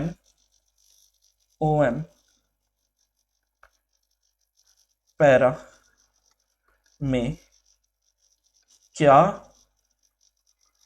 नहीं लिख सकते? क्या नहीं लिख सकते भाई? कि भाई एक तो आप ये नहीं लिख सकते कि एज अ रिजल्ट जो आपने लिख दिया, auditor is not required to modify. ठीक है, आप कोई भी ऐसी चीज नहीं लिख सकते जिसकी वजह से रिपोर्ट मॉडिफाई करनी पड़ जाए।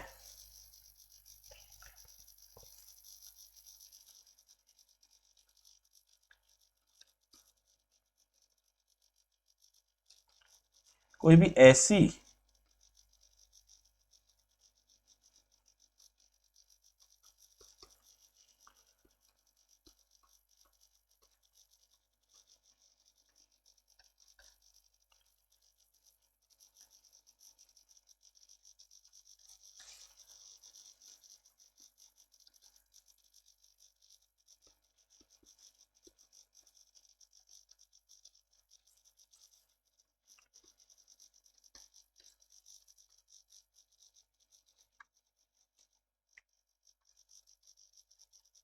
कोई भी ऐसी चीज नहीं लिख सकते जिससे जो इस चीज की वजह से रिपोर्ट मॉडिफाई करनी पड़ रही है। वैसे नहीं करते, लेकिन ये चीज लिख दी अब मॉडिफाई करनी पड़ेगी, ऐसी कोई चीज ना तो एम्फसिस ऑफ मैटर ना अदर मैटर पैराग्राफ में। और कोई भी ऐसा मैटर जो ऐसे 701 के हिसाब से की ऑडिट मैटर है वो भी नहीं लिख सकते। क्यों सर? इसके लिए तो अलग से ऐसे 701 है ना, 6 नंबर पॉइंट है ना ऑलरेडी, वहां पे लिखेंगे ना की ऑडिट मैटर। जब वहां पे लिखेंगे तो यहां पे क्यों लिखना है आपको इन पैराग्राफ में, जब वो कंपलसरी की ऑडिट मैटर एक पैराग्राफ आपके लिए है ही है। तो ये दोनों चीजें आप यहां पे नहीं लिख सकते। तो कैसे लिखेंगे अगर लिखना है तो? एक तो एम्फसिस ऑफ मैटर के लिए सेपरेट सेक्शन होगा ऑडिट रिपोर्ट में, 13 पॉइंट के अलावा एक ये पॉइंट हो जाएगा। हेडिंग क्या होगी सर? इंफोसिस ऑफ मैटर होगी। मैटर में क्या लिखेंगे, क्लियर रेफरेंस क्या मैटर है, और क्योंकि इंफोसिस ऑफ मैटर में वही मैटर लिख सकते हैं जो फाइनेंशियल स्टेटमेंट में मिलता है, तो कहां मिलेगा फाइनेंशियल स्टेटमेंट में, वो लिखोगे। और साफ साफ लिखोगे कि यार ऑडिटर की ओपिनियन जो है वो मॉडिफाइड नहीं है, क्योंकि यहां पे कुछ भी ऐसी चीज नहीं लिख सकते जिसकी वजह से मॉडिफिकेशन हो जाए। ये तो एम्फेसिस ऑफ मैटर की बात हुई। सर अदर मैटर पैराग्राफ में क्या करेंगे, एक तो कोई भी वो मैटर जो फाइनेंशियल स्टेटमेंट में नहीं है वही आप यहां पे लिखोगे। इसके लिए भी भाई सेपरेट सेक्शन आपको देने की जरूरत है। यहां पे कोई भी ऐसा मैटर नहीं लिख सकते जो प्रोहिबिटेड बाय लॉ रेगुलेशन है, मतलब not prohibited by law regulation है तो ही लिखोगे। और 701 वाली चीजें भी नहीं लिख सकते क्योंकि उसके लिए भी तो अलग से जगह दी हुई है, 6 नंबर पॉइंट दिया हुआ है। उम्मीद करता हूं कि समझ में आ रहा है, बोलो अगर आ गया तो आइए आइए आइए आइए अपन स्टार्ट कर रहे हैं ऐसे 701। अरे मैं बताना भूल गया बेटा, कोई भी अच्छा बच्चा जो पूरा यहां तक अभी देख रहा है आगे भी देखेगा, यार एक काम करना 705 पे एक टाइम स्टैम्प डाल देना यार कमेंट सेक्शन में। 705 पे डाल दे, 706 पे डाल दे, और ये 701 पे, और फिर 710 पे। 700 तो 0 से स्टार्ट हो रहा है, ये 4 के डाल देगा क्या अगर तूने पूरा देखा है, और मेरे को पता भी लग जाएगा कौन से वो बच्चे हैं जो पूरा देख रहे हैं। हाँ चलो, कम्युनिकेटिंग की audit matter in the independent auditors report. Communicate करेंगे, कैसे करेंगे, ऑडिट रिपोर्ट में करेंगे। ये तो भाई साहब ये तो 6 पॉइंट है ना आउट ऑफ 13 पॉइंट, पांचवा, ऐसे 570 गोइंग कंसर्न था, 6 पॉइंट आउट ऑफ 13, 13 में से छठा पॉइंट ये है। ठीक है, की ऑडिट मैटर क्या सर सभी को करना है? हाँ अभी देखते हैं किसको करना है किसको नहीं करना है। सबसे पहले जो भी मैटर होगा वो इसी साल का होना चाहिए। पिछले साल के मैटर्स के बारे में आप इस साल की ऑडिट रिपोर्ट में नहीं लिख सकते भाई, अलाउड ही नहीं है। लिखो तो यहां पे नहीं लिख सकते, कहीं और लिखना है लिखो। यहां पर सिर्फ करंट ईयर के मैटर आएंगे, पुराने ईयर के मैटर्स यहां पर नहीं आ सकते। और इन मैटर्स को जब भी आप लिखोगे पहले किससे बातचीत करोगे, टीसीडब्ल्यूजी से बातचीत करोगे, उसके बाद ही लिखोगे। किन लोगों के लिए ऐसे 701 कंपलसरी है, लिस्टेड एंटिटीज के लिए तो है, ये तो बेचारे वैसे भी किन्हीं चीजों से नहीं बचते। जितने नियम कायदे हैं, ऐसा लगता है ना जो नियम बना रहा है लिस्टेड के लिए तो लगा ही दो, है ना, अच्छी बात भी है। तो इनको तो की ऑडिट मैटर वाला ये टॉपिक जो है वो डालना ही पड़ेगा। पब्लिक इंटरेस्ट कंपनी या जहां पर भी लॉ रेगुलेशन रिक्वायर करते हैं कि कई ऑडिट मैटर लिखो तो लिखना पड़ेगा, ऑप्शन ही नहीं है, डालो। पर्पस क्या है, क्यों लिखते हैं सर? सर इससे हमारे है ना communicative value of audit report जो है ना वो इनहांस हो जाती है, लोगों को और ऑडिट रिपोर्ट अच्छे समझ में आती है बाय प्रोवाइडिंग ग्रेटर ट्रांसपेरेंसी। ये शब्द याद कर लो, एमसीक्यू में आता है, ठीक है। और ये भी ध्यान रखना बेटा, एडिशनल मैटर है intended user of financial statement, ताकि assist them in understanding those matter in auditor's professional judgment, जो most significant है, most significant, जिससे इंटेंडेड यूजर को एंटिटी भी समझ में आएगी और सिग्निफिकेंट मैनेजमेंट जजमेंट भी आएंगे। कौन से, ये ध्यान रखना, जो भी मैटर मोस्ट सिग्निफिकेंट है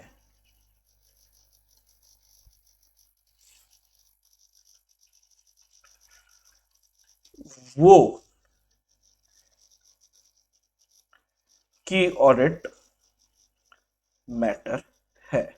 अब आपके दिमाग में आएगा सर तो हमें कैसे पता लगेगा कि कौन से मैटर मोस्ट सिग्निफिकेंट है? यही पता लग जाए तो बात ही क्या है, अभी बताऊंगा आगे। तो ऑब्जेक्टिव क्या है ऑडिटर का? भाई ऑडिटर को ही पता लगाना है, ऑडिटर को ही डिटरमाइन करना है कौन से की ऑडिटर मैटर है, having formed an opinion on financial statement, और डिटरमाइन करने के बाद कम्युनिकेट भी कर दो इसको 6 पॉइंट में, ठीक है। ऑडिटर को ही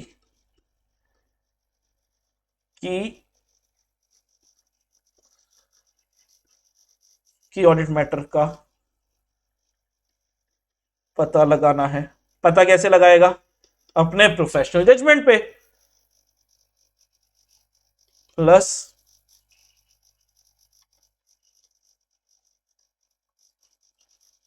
ऑडिट रिपोर्ट में लिखे जो खत में,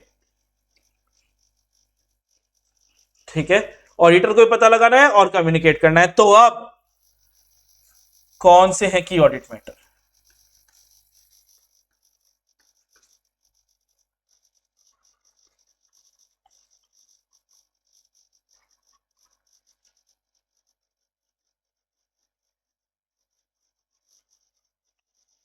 ये सारे मैटर मोस्ट सिग्निफिकेंट है, मतलब क्या है?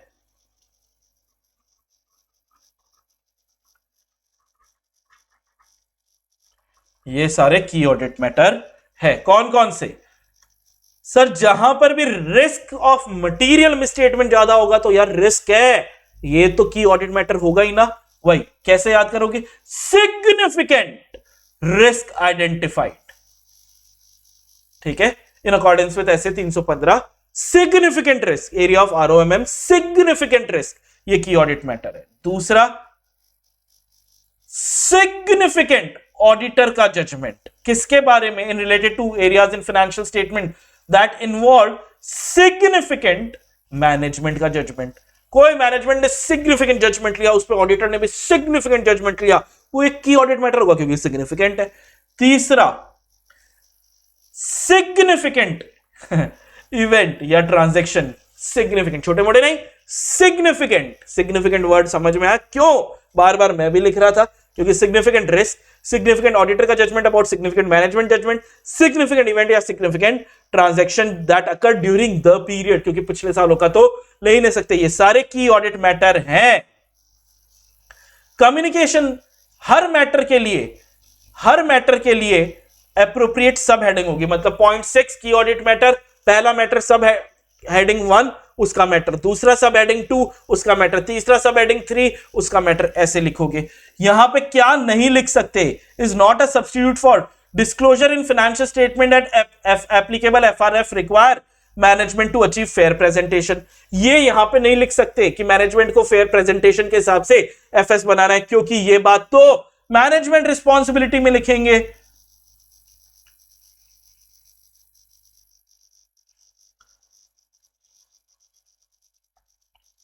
क्योंकि ये बात तो पॉइंट 7 में लिखेंगे, याद है ना? पॉइंट 7 मैनेजमेंट की रिस्पॉन्सिबिलिटी, पॉइंट 8 ऑडिटर की रिस्पॉन्सिबिलिटी, इसीलिए यहां पे नहीं लिख सकते, नहीं लिख सकते इसीलिए लाल से मैंने मार्क कर दिया है। फिर यहां पर भी ऑडिटर की ओपिनियन की ऑडिट मैटर की वजह से मॉडिफाइड नहीं होनी चाहिए। गोइंग कंसर्न की रिपोर्टिंग आप यहां पे भी नहीं कर सकते क्योंकि उसके लिए तो अलग जगह है। और separate opinion on individual matter आप यहां पर नहीं बना सकते कि एक सब हेडिंग में क्वालिफाइड ओपिनियन है, दूसरे में एडवर्स है, तीसरे में डिस्क्लेमर है, चौथे में तो अनमॉडिफाइड ही, ठीक है, ऐसा यहां पे नहीं हो सकता। ये सारी चीजें नहीं लिख सकते।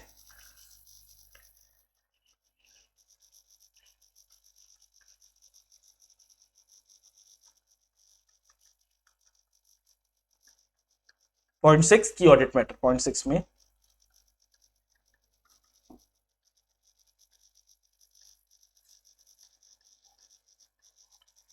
ये सब पॉइंट 6 में नहीं लिख सकते। क्लियर? जो लाल वाला किया हुआ है ना, इसको आप यहां पे नहीं लिखोगे, इस पे अलग से सवाल बन सकता है। एंड विद दिस वो टाइम स्टैम्प, बेटा टाइम स्टैम्प एक लगा देना अगर यहां तक पहुंच गया है तो। ये आखिरी ऐसे आ गया है। ओहो, चिल्ला चिल्ला के गला सूख गया, एक बार पानी पी लिया जाए, जल लीजिए। चलो, नेचर, सबसे पहले नाम, सॉरी, कंपेरेटिव इंफॉर्मेशन। कंपेयर करेंगे इंफॉर्मेशन, किससे कंपेयर करोगे सर? अभी देखते हैं किससे करेंगे, ये भी बताया है आगे।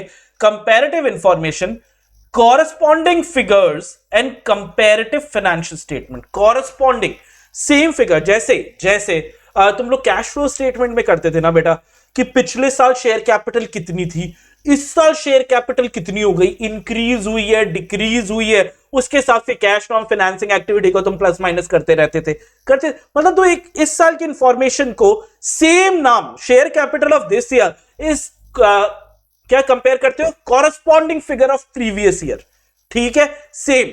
या अपने इस साल के फिगर को आप किसी और एंटिटी से कंपेयर करते हो, कुछ भी करते हो, ठीक है। तो अब आ जाओ, कॉरेस्पॉन्डिंग फिगर सेम चीज कब कंपेयर कर रहे हो, और कंपेरेटिव मतलब अलग अलग जनों से कब कंपेयर कर रहे हो। तो अब नेचर क्या है, क्या सर मेरे को एक बात बताओ, कंपनीज एक्ट ने जब हमें शेड्यूल 3 के हिसाब से बैलेंस शीट बनाना सिखाया तो उसने एक बहुत इंपॉर्टेंट बात बोली कि सर आपको सिर्फ करंट ईयर के फिगर नहीं लिखने हैं, जो शेड्यूल 3 का एक्चुअल फॉर्मेट है उसने क्या बोला, आपको प्रीवियस ईयर के फिगर भी लिखने पड़ेंगे एज पर द फॉर्मेट। हम नहीं लिखते हैं सर क्योंकि हमको एग्जाम में नहीं दिया, सिर्फ करंट ईयर का ही पूछा जाता है, लेकिन अगर एग्जैक्ट शेड्यूल 3 का फॉर्मेट देखा जाए तो हमें प्रीवियस ईयर के फिगर लिखने जरूरी है। यही अगर मैं एक प्रोप्राइटर के फाइनेंशियल स्टेटमेंट बनाऊं या एक पार्टनरशिप के बनाऊं, क्या मेरे को प्रीवियस ईयर के फिगर्स दिखाने जरूरी है? नहीं सर, कोई है जरूरी नहीं है। मतलब क्या मेरे को पिछले साल से कंपेयर करना है? It depends on the requirement of applicable FRF. अगर एफआरएफ नहीं बोलता तो नहीं करूं, चलेगा, ठीक है। एफआरएफ बोलता है करना है तो करना ही पड़ेगा, ठीक है। अप्रोचेस क्या है, ये अप्रोच लॉ रेगुलेशन बताएगा कि करना है या नहीं करना। कॉरेस्पॉन्डिंग फिगर्स जो हैं उनको आप ऑडिटर की ओपिनियन सिर्फ करंट ईयर के बारे में रहेगी। कॉरेस्पॉन्डिंग फिगर्स में सिर्फ वो कंपेयर नहीं करेगा पिछले सालों से, ठीक है, सिर्फ ओपिनियन इस साल के बारे में वो देगा। लेकिन जब कंपेरेटिव फाइनेंशियल स्टेटमेंट की बात आती है तो ऑडिटर इस साल के साथ साथ पिछले सालों पर भी अपनी राय व्यक्त करेगा। ऑडिटर्स ओपिनियन ईच पीरियड की। कॉरेस्पॉन्डिंग फिगर अगर लॉ रेगुलेशन बोलता है तो सिर्फ करंट ईयर के लिए वो करेगा, ठीक है। और कंपैरेटिव लॉ रेगुलेशन बोलता है कौन सा करना है, तो ईच पीरियड पे। लॉ रेगुलेशन ने बोला है, हम थोड़ी बोल रहे हैं, ठीक है। एंड लॉ रेगुलेशन के साथ साथ एक चीज और भी है, लॉ रेगुलेशन के साथ साथ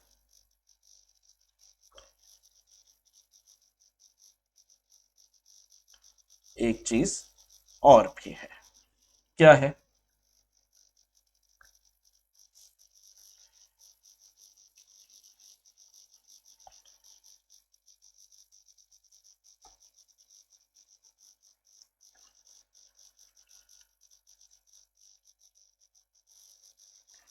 as per terms of agreement. एक चीज और क्या है ये, as per terms of agreement. अगर अग्रीमेंट में ही बोल दिया कि भैया पिछले सालों से भी कंपेयर करोगे या सिर्फ इस साल पे अपनी ओपिनियन दोगे, तो करना पड़ेगा ना, आपने वो टर्म साइन किया है, ठीक है। तो उसके हिसाब से ये तीन चीजों पे डिपेंड करेगी हमारी अप्रोचेस की। क्या हमें सिर्फ कॉरेस्पॉन्डिंग फिगर पे ध्यान देना है, यानी करंट ईयर पे ओपिनियन देनी है, या पिछले सालों से कंपेयर करके ओपिनियन बनानी है, ये सब कौन बताएगा? Law regulation, terms of agreement. Procedure क्या है सर, कैसे करें? प्रोसीजर डिटरमाइन करो वेदर कंपेरेटिव इंफॉर्मेशन जो है अग्री भी करती है क्या अमाउंट एंड अदर डिस्क्लोजर जो पुराने, अगर आप कंपेयर कर रहे हो, ठीक है, पिछले साल का क्लोजिंग बैलेंस ही इसी साल का ओपनिंग बैलेंस है, कंपेयर तो करो, कहीं फिगर ही गलत तो नहीं हो गए, पिछले साल में जो असली में फिगर थे इस साल उसको गलत कर दिया, तो अग्री तो करता है कि amount and other disclosure presented in prior period. या अकाउंटिंग पॉलिसीज जो पिछले साल थी वो ही इस साल है क्या? सर बदलाव भी हो सकती है, हो सकती है, बदलाव अलाउड है, अगर बदलाव हुआ है तो उसको प्रॉपर्ली अकाउंटेड, प्रेजेंटेड, डिस्क्लोज किया गया है क्या? ये कर दो, तब तो हमको कोई तकलीफ है ही नहीं। रिपोर्टिंग जनरली मैं आपको बता रहा हूं, ऑडिटर की ओपिनियन जो है ना रेफर ही नहीं करेगी सिर्फ इस साल पर, वो कंपेरेटिव पे जाएगा ही जाएगा, एक्सेप्ट, ठीक है, एक्सेप्ट कब वो सिर्फ इस साल पे ओपिनियन देगा, एक्सेप्ट जब ऑडिटर की ओपिनियन पिछले सालों में क्वालिफाइड एडवर्स और डिस्क्लेमर थी, और जिन कारणों से वो क्वालिफाइड एडवर्स डिस्क्लेमर थी ना, वो कारण आज तक सॉल्व नहीं हुआ। पिछले साल की ओपिनियन मॉडिफाइड ओपिनियन थी और जिस कारण से मॉडिफिकेशन हुआ वो कारण आज तक सॉल्व नहीं हुआ, तो हम अपनी ओपिनियन सिर्फ कॉरेस्पॉन्डिंग फिगर पे देंगे, हम पिछले सालों पे ओपिनियन नहीं देंगे। इनफैक्ट ऑडिटर क्या करेगा? ऑडिटर शैल एक्सप्रेस मॉडिफाइड या क्वालिफाइड या adverse opinion in current year financial statement, क्योंकि पिछले साल के गड़बड़ियां आज तक ठीक नहीं हुई, तो हम आज की इस साल की ओपिनियन पे ही रखेंगे अपनी ओपिनियन और वो मॉडिफाई कर देंगे। अगर दूसरी सिचुएशन कब? अगर ऑडिटर को सबूत मिल जाता है कि पिछले साल प्रायर पीरियड फाइनेंशियल स्टेटमेंट में क्या था? मटेरियल मिसस्टेटमेंट था। पिछले साल वाले ऑडिटर को नहीं मिला, इस साल वाले करंट ईयर वाले ऑडिटर को सबूत मिल गया कि पिछले साल तो मटेरियल मिसस्टेटमेंट था, जिसमें पिछले साल का भोला भाला ऑडिटर ने अनमॉडिफाइड ओपिनियन दे दी थी। पिछले वाला ऑडिटर जो था वो बेचारा बहुत भोला भाला था, उसने अनमॉडिफाइड ओपिनियन दे दी, लेकिन इस साल वाले ऑडिटर को गड़बड़ियां, मटेरियल मिसस्टेटमेंट मिल गया है पिछले साल के फाइनेंशियल स्टेटमेंट में। अगर इस बात को डील कर लिया गया है, अगर इस बात को डील कर लिया गया है एफआरएफ के हिसाब से, तब तो ठीक है, नहीं तो इस साल की ओपिनियन को मॉडिफाई कर देंगे। आया समझ में? और तीसरी सिचुएशन कब जब हम सिर्फ करंट ईयर पे बात करेंगे, जब प्रायर पीरियड के फाइनेंशियल स्टेटमेंट ऑडिटेड ही नहीं थे, तो हमारी ओपिनियन सिर्फ इस साल पे रहेगी, पिछले सालों पे नहीं रहेगी। इनफैक्ट इस बात को हम ओएम पैराग्राफ जो है, अदर मैटर पैराग्राफ, उसमें भी लिखेंगे कि सर पिछले साल की ओपिनियन ऑडिट ही नहीं हुई थी, तो ओपिनियन का मैटर ही नहीं होता, ऑडिट ही नहीं हुई थी। क्लियर है? पक्का? इसमें इस वजह से इस साल को आप मॉडिफाई नहीं करोगे, फर्स्ट दो पे ही है, ठीक है, इस पे नहीं है। अगर आप कंपेयर कर रहे हो सर फाइनेंशियल स्टेटमेंट को, तो आपको पता ही है ईच पीरियड पे हमारी ओपिनियन होगी, और reporting on prior period financial statement in connection with current period audit. अगर हम करंट पिछले साल की कनेक्शन बैठा रहे हैं ना इस साल, लेकिन इस साल का मैं ऑडिटर हूं, इस साल की ऑडिट करते करते, क्योंकि मेरे को कनेक्शन बैठाना था पिछले साल का, ईच पीरियड पे ओपिनियन देना है, मैं पिछले साल की रिपोर्ट देखी और मैं पिछले वाले ऑडिटर से सहमत रही हूं। कॉरेस्पॉन्डिंग की फिगर होता तो मैं पिछले बार का नाटक ही नहीं होता, मैं पढ़ता ही नहीं। लेकिन कंपैरेटिव फाइनेंशियल स्टेटमेंट करना है, लॉ रेगुलेशन या टर्म ने बोल दिया कंपेयर करना है, और कंपेयर करते करते तक मैंने पिछले साल के फाइनेंशियल स्टेटमेंट देखे या रिपोर्ट पढ़ी, और मेरी ओपिनियन, जो मैं करंट ईयर वाला हूं, मेरी ओपिनियन डिफर कर रही है from opinion express previously.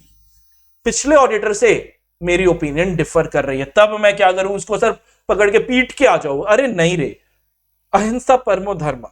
Disclose करूंगा इस बात को विद सब्सटेंटिव रीजन कि क्यों मेरी ओपिनियन पिछले वाले ऑडिटर से डिफर है। इस बात को मैं डिस्क्लोज करूंगा कि क्यों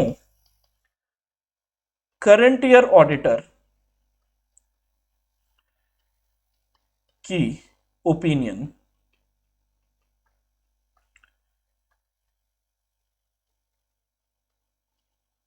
पिछले ऑडिटर की ओपिनियन से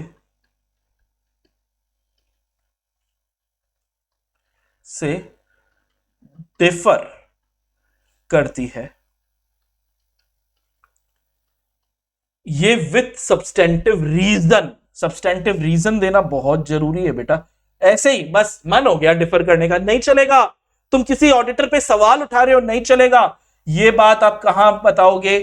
इन अदर मैटर पैराग्राफ ऐसे 706 में आप ये बात बताओगे कि क्यों विद कारण आप पिछले वाले से डिफर करते हो। विद दिस क्या हो गया बेटा? विद दिस हमारा चैप्टर नंबर 11 का वन शॉट रिवीजन पूरा हो गया। उम्मीद करता हूं आपको पूरी क्लास समझ में आ गई होगी। आ गई या ऐसे ही बैंड बज गई सर, जैसे अभी अभी बाजे बजे थे? चलो, thank you so much, bye bye. I will see you guys in the next chapter one shot, जो होगा चैप्टर 12 ऑडिट ऑफ बैंक्स पर।